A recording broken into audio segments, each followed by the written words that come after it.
Hey, how y'all doing? Um, Today I kind of want to make a third update to my Jetpro soft stretch video because the first one I made it was like real old. Then the second one I made it was where I kept saying and all that. So I kind of got tired of seeing the comments and stuff about me saying So I wanted to kind of redo it and try to not say so many times and make things a little more clearer because another comment I kept getting was what type of printer did I use. And this is the old Chucky video. And first I just kind of want to break down the printer itself. And this is the printer here. And can we get a close up on the model number here?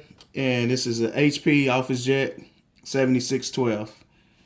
And people was asking how did I print the Chucky so big, but it's because of the printer size. And if we get one more close up in here, you'll see the sizes. It goes up to 13 by 19. So in order to print that Chucky image big, you have to have the proper printer for it.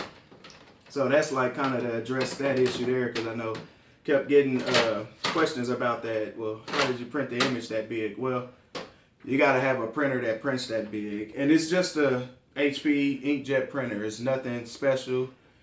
I bought this years ago and it cost me around 300 bucks, and I did do a quick lookup on it and it's a lot cheaper than what I paid for it, years ago. And there's again. But we're going to keep that to a minimum though. But anyway, that's the printer there. So I hope that kind of addresses that. Well, how did you print the Chucky image so big? And then just to kind of recap on the paper sizes, which was the 8.5 by 11, and then the 11 by 17. And the prices broke down. I went and wrote that down on paper so I make sure I can get it, because I was trying to do math in my head. So the 8.5 by 11, you can get a 100 pack, and that's $41.98 free shipping, and that comes out to 42 cents per sheet. And I leave a link for this one here. And then the big one, this would be 11 by 17. And you can get 100 sheets of this for exactly $79.98. And that will come up to a total of 80 cents per sheet. And like I said in the old video, I would normally kind of sell these for like $5. And then I double the bigger size prints for $10, just depending on what it is and how much ink it takes up. And so I hope that kind of addresses the main issue about how did I print the Chucky image so big, and then just recapping on the prices of these. And then we'll go over to the heat press and I'll redo a print for you guys, and we'll pause it and be right back. All right, so now we're over here at the heat press, and I really don't like this heat press. It's a swing away, but man, it takes up some space, and space is something I'm limited on. But it gets the job done. But I might have to go ahead and reinvest. Be another one too. So I keep this one, but I want one of the straight up and down clamshell styles. And since I started doing the Jetpro soft stretch, I kind of like to stretch my shirts, because I noticed something as I every time I do this stuff, I'm trying to learn any little trick that can help increase like the longevity of it. And the reason I like to stretch it out beforehand, because like sometimes when you press it and when you stretch, it kind of leaves those gaps in between. So I noticed like when I stretch the shirt out and then press it while it's stretched, it kind of helps it, gives it more playroom in there. So that's something I'm kind of learning to start doing. So don't go crazy and stretch the shirt to where you can't even wear it or nothing like that. But yeah, so anyway, back to this. That's just a little thing that I do. And like I said, y'all all can kind of play around, and maybe y'all know something that I don't know that may work good for you. So got the shirt on there. Yeah, this a pre-press. And while that presses, I know a lot of people asked about do you have to trim around the image? And my answer to that is kind of yes and no. It just depends. But what I'm going to do is I'm just going to cut pretty much, hold on 1 second. That should be good enough. Just so you guys can see, I'm not going to trim close around this image here. I'm just pretty much going to just cut down towards the bottom. And I'm going to keep it in a box shape. Just so y'all can see for yourselves what it would look like if you don't trim the edges. So we're just going to, not going to cut any corners, any of that. Just literally just going to trim.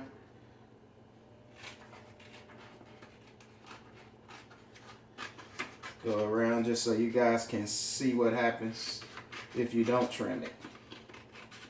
But I think it's good to still trim to a certain extent because it, like the first press, it'll leave a little hand feel to it.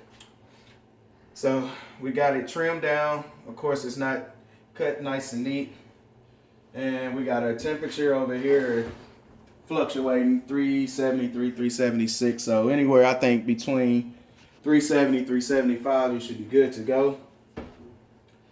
And my first press I'm going to do for 25 seconds. Let's put that there. Get my Teflon sheet 1 second.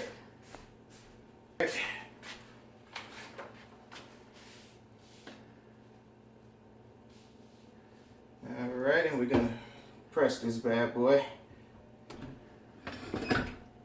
25 seconds, sure. And yeah, and I know a lot of people were saying the cold peel method wouldn't work, but it works for me, and we're gonna redo it again for the 3rd time. And I think I'm doing good, not saying not for sure if I said it a lot of times this time, but people were saying that I'm shy, this and that, and that's not the reason I was saying that a lot. I just was really unaware of how much I said that.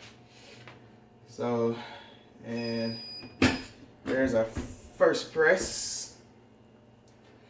And normally people would peel it hot, but I used to have issues with it, and I'm assuming a lot of you guys did too, and that's why you ended up on my video doing a cold press. So I just kind of let it cool off. And you don't have to let it get completely cool, but just cool to the touch. But yeah, people were saying that you couldn't do it that way and it wouldn't work, but I've been doing it, and I guess a lot of you guys have did it also, following my method, and things look like it worked out pretty good for y'all. Okay. And we get a close up as I peel it off, so we just pretty much get us a little corner here.